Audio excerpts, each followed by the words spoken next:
Greetings, it is I, Tantus Dracovin, your Lord Emperor, here at the Dracovin Empire, and welcome one and all to another day of talking about some tabletop and discussing with you various lores, mechanics, and things from your TTRPGs. And today we're diving once more into the Pathfinder world of Golarion for some lore. And another ancestry-based lore. This is an interesting one because it's specifically not to the Pathfinder system, but to the Golarion world, but it's an ancestry. What do I mean about that? Well, it's another day for human ethnicity, because, honestly speaking, in Golarion, no matter what you talk about with all the other ancestries, humans are still the most amount of them. They are the ones that have managed to take over most of the world. They, have spread out, and there are a lot of different ethnicities out there that we can talk about. So, let's dive into it and discuss the Taldan people, because that's what we're going to talk about today.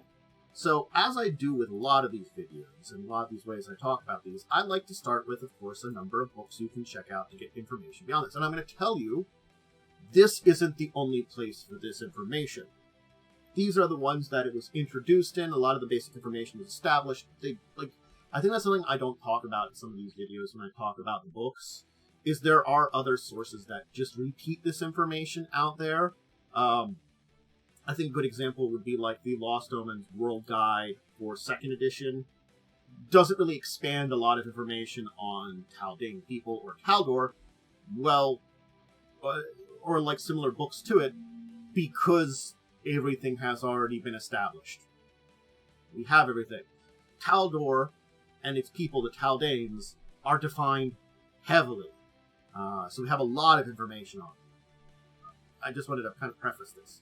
But the campaign setting book from the original Pathfinder, 1st edition, one of the Chronicles books, that's a good place to start if you want to get some basic information on the Taldan people, and of course the Inner Sea World Guide, one that's a little bit newer after that. I would recommend these two if you want to try to check this out for the original basic information. And again, you can probably find this in a lot of places, even like things like Archives and Ethis. I think that's the better place to look for if you can look for specifically the ethnicities. I don't think they'll come up on the PSRD one because it's more straight mechanical.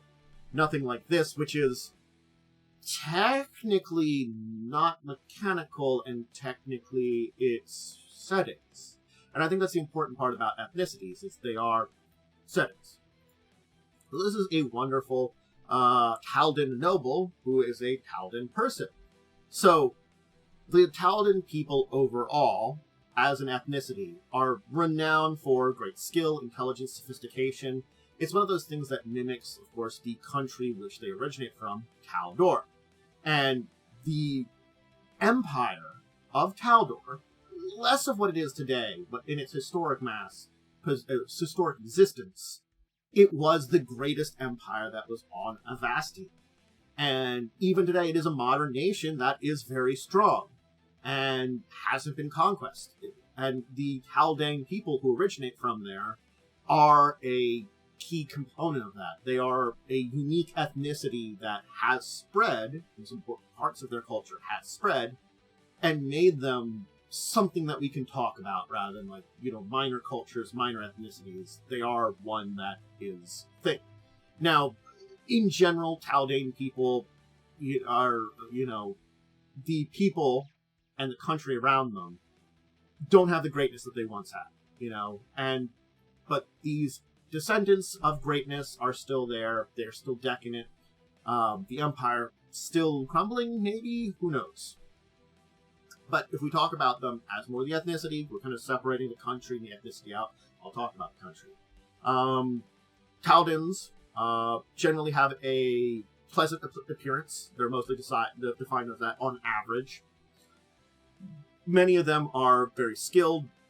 They have a kind of natural bronze tone. Their hair is usually dark brown, flowing naturally.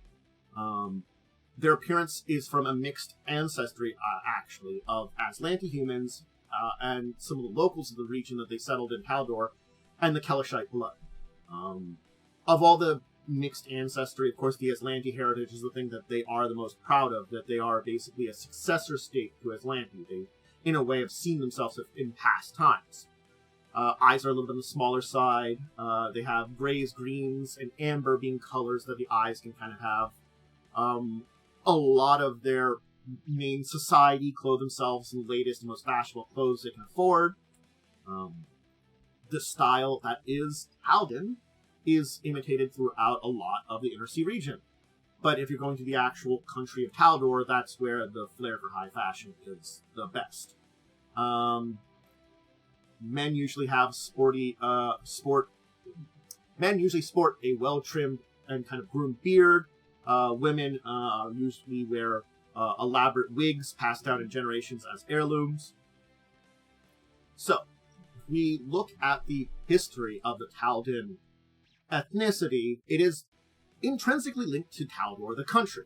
And again, I'm going to dive more into Taldor as a country on its own.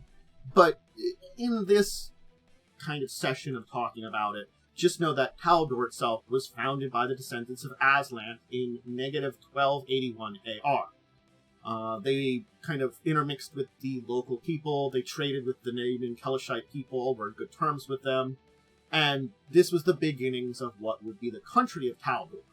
And they explored, conquered, they had their armies of exploration, they brought a lot of civilization to the Inner Sea region, and they are responsible for many of the modern nations in the area of the Inner Sea, in Avastia, and connecting even with some influence on places like Casmoran and Rune. Granted, they really conquered Avastia, and that's where their empire mainly was, but they have that influence in a lot of it in afternoon.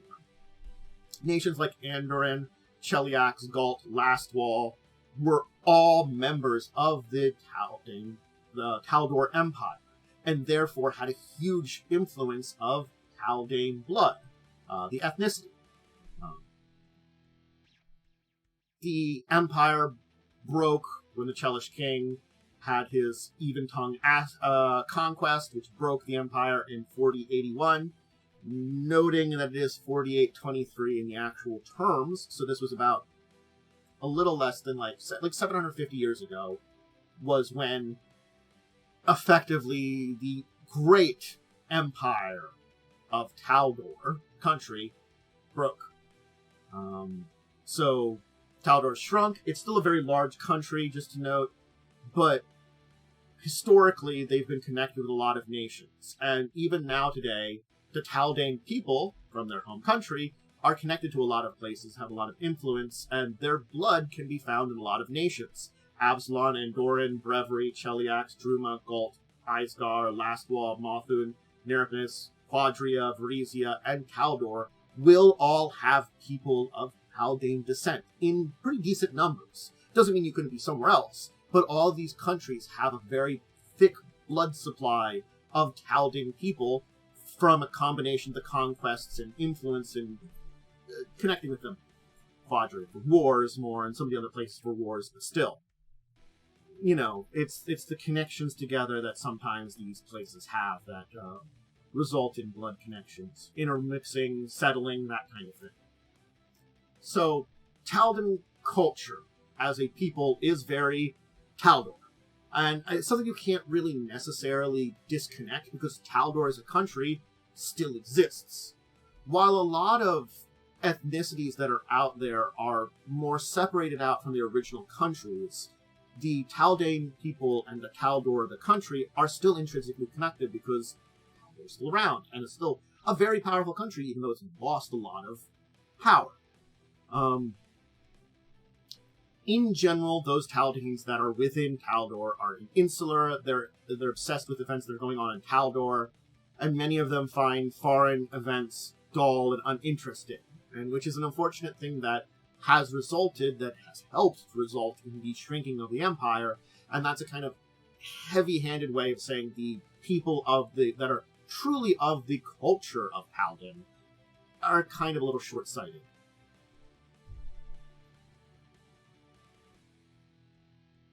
There are plenty of Taldan people who look at non-Taldans negatively. They see the fact that Taldor and Taldans have this kind of look upon of, strength, power, nobility, the heritage of the great empire they were once connected to, And they live up to that very much, so that they connect with that as making themselves feel more important. So outsiders that are moving into Taldor or a region that there's a very high number of Taldane people, especially when they're not connected with a local culture that has evolved, means that they're kind of disconnected to a little bit. It's cultural arrogance in a lot of ways. But they are the oldest existing civilization in Avastian today. It's Taldor, the nation, has had thousands upon thousands of years to settle its way. Remember, it basically was settled in negative 1281, and it's 4823. That's 6,000 years of culture that they have developed. So they are a very old culture, and that is an impressive thing. So a lot of their crafts and artistry that are very Taldane come from Taldor. Now, this arrogance that they kind of have does manifest in different ways. Males tend towards machismo, sometimes misogyny. They like to fight things, territorial disputes. They'll brag when talking to women. They talk about bringing civilization to the barbarians, something their ancestors would have done. Taldane women are much less vulgar, but can be just as biting and caustic. And again, this is not every individual. This is like if I would take a snippet of Taldane society, true Taldane society within Taldor, not deluged in the various countries that Taldane blood has gone into, and altered by those societies, this is what you get. Though the thing about Taldane women is they only do this kind of gossip. When they discuss foreign women, they can be critical, basically eviscerating dress, hairstyle, body features, things like that. And they can turn this very nasty gossip towards other Taldanes. They can be very nasty to each other. It's never with the same venom, and it's only in close company of their own people, so they keep it a little bit more private. They're not so much with people that are not Taldane. Again, these are not possessed by all Taldanes, but you do get a little bit of this in everyone from the country. Some of this stuff sticks out a little bit more than others. It's the idea of a superiority that is within their culture that, unfortunately, means there's a little bit of toxicity to all of them. Again, the individual, it could be very small, but you don't know when that kind of little ugly little kernel of "I'm better" will rear its ugly head. That's kind of intermeed into the personality of every Taldane person, from the, ruler down to the peasant. The peasant's still superior. You're a Taldan peasant from Taldor. You're much more superior than the peasants from anywhere else. And yes. A lot of these personality attributes aren't all bad, though, however, because, a lot of nobler emotions can be brought about by this.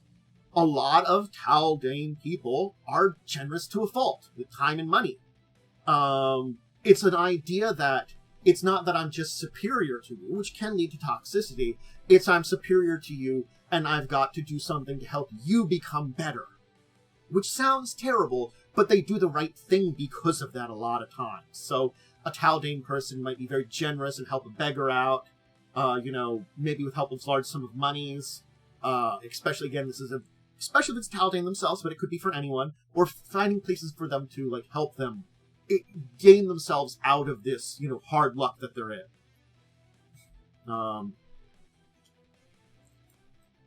And, sometimes a Taldane individual find themselves impoverished and rely on the kindness of others, and a lot of Taldane people will be willing for kindness to others. It's a thing that is probably a very good aspect of their personality. They think they're superior than you, but they are willing to help you out if you need it, and they feel like they can help you become more superior. It's a weird situation. I'll beat myself up. Blow my nose.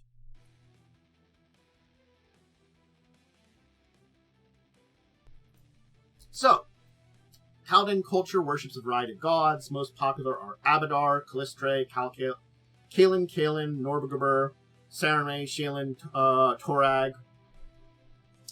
They do have great pride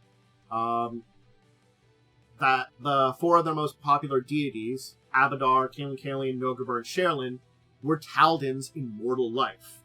And 2 of the 3 mortals who passed the test of the Starstone were Taldan's as well. So it's another reason that they find themselves superior and have that attitude a lot. And, it's sort of like, well, we worship these deities that were once mortal, and oh, look at this. 2 of these, of the 3, 2 of the 3 immortals that passed the Starstone were Taldan's. It doesn't mean others can't do it, but, even Taldan helps. It's that kind of attitude.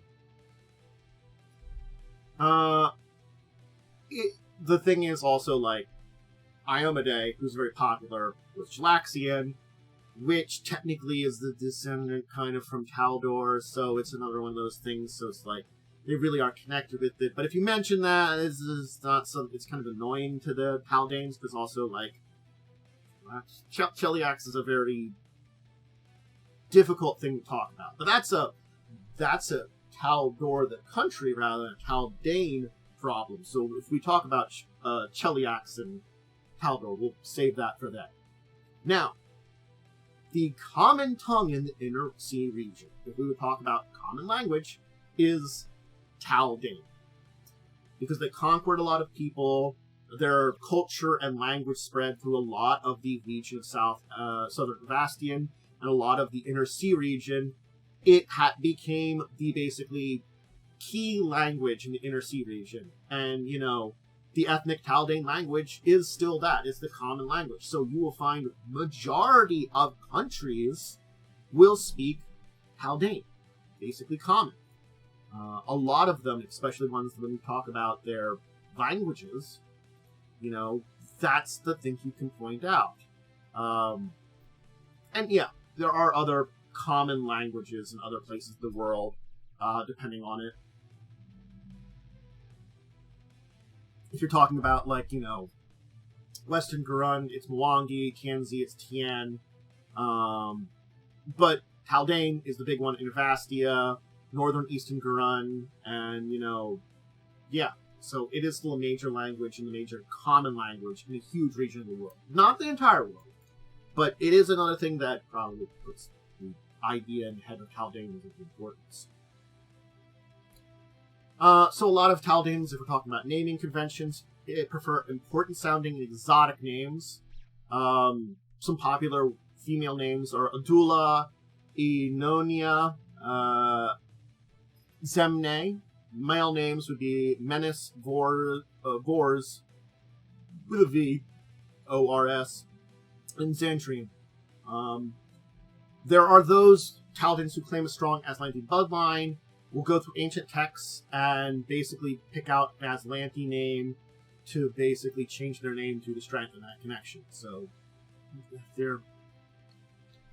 Aslantean nerds exist too. They're like, we're connected deep with our Aslantean ancestry. It makes us so much cooler than you. That's why we have the Aslantean names. Thank you. Look, I jest about the Taldane people. We'll move on to our ending here for this one here. But they are interesting people. And the Taldan culture is a very interesting one. Again, it is intrinsically connected with Taldor, which I'm going to talk about. But not today. Soon. But they are still different. The Taldane people are not just Taldor anymore. And many of them recognize that and have evolved beyond that. But the core of what was Taldan still exists in a lot of these people, and connections to their heritage is strong. There's probably plenty of people in a lot of the nations that they went to that recognize they are Taldan by descent, and are very proud of it. Granted, there are some places that probably they're less proud of because of ways that a lot of these countries that were conquered and settled by the Taldane disconnected from them. A lot of things with Cheliax and their entire stuff, and the relationships between various places that have this blood does define a little bit about how people there might feel about this bloodline. and how they might live up to the idealism that was once Taldor, the Empire, and connected with their ethnic group. And, again, it's a thing that we cannot separate out these two. They're going to be connected very heavily. One beget the other, and one spread. It's sort of like talking about, in our history, what was Roman and the Roman influence, and you could see Roman influence throughout the Mediterranean once the Roman Empire gained that big. There was influence and a bit of Roman everywhere, and it's very similar. There is a parallel in that way between Taldan and Rome, except just when Taldan's empire fell, the core of what it was still remained. It would have been as if the Roman Empire fell, and rather than split into two and eventually break apart even more, it fell very quickly, and the core of what it was, Italy and Rome, stayed powerful. Just enough to maintain their borders and resecure themselves. That's what Taldor is. An area that resecured themselves. But that blood, that culture, spread. Anyway. I think that'll be it for today. I'm going to give some shout-outs and try to get them quick. If you want to check out more of my stuff, I stream all these things before putting them up on YouTube. Check them out on my Twitch channel. It's twitch.tv/Dracovin Empire. If you're joining me live, thank you. If you're joining me on YouTube, hey, go check it out. Have you played someone that would be identified as Taldan by descent, and how much do you live up to your connections to Taldan? That's my question for the day, for people to throw in the chat now, or to throw into the comments of YouTube. But a follow on Twitch, the YouTube side of things, YouTube /Dracovin Empire. Subscribing there, liking the video, ringing the bell if you want some more notifications, that comment, all great things to support. Tabletop stuff is usually Tuesdays, Thursdays, in the afternoons, Saturdays, early mornings. Usually Pathfinder stuff's on Thursdays, World Darkness stuff's on Saturdays. I do the Crimson Queen, which is kind of connected to this, as it's a descendant of a Chilaxian city, which is in turn descended from Taldan people. An interesting kind of connection in the long run. Corvosa, we're doing the Crimson Queen, which is the Curse of the Crimson Throne Adventure Path. Check it out Wednesday evenings at 9. I love to shout that one out. And then Saturdays around 6 p.m. That's all the normal shout-outs. Everything goes up on YouTube, and you just want to check it out there. Go join me live on Twitch. Love that. I've got Discord and Twitter.com as social medias. Check those out. Link below.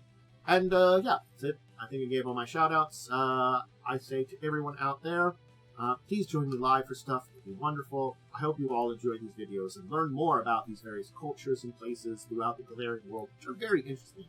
But until the next time we talk about any of these topics, I bid all of you out there farewell.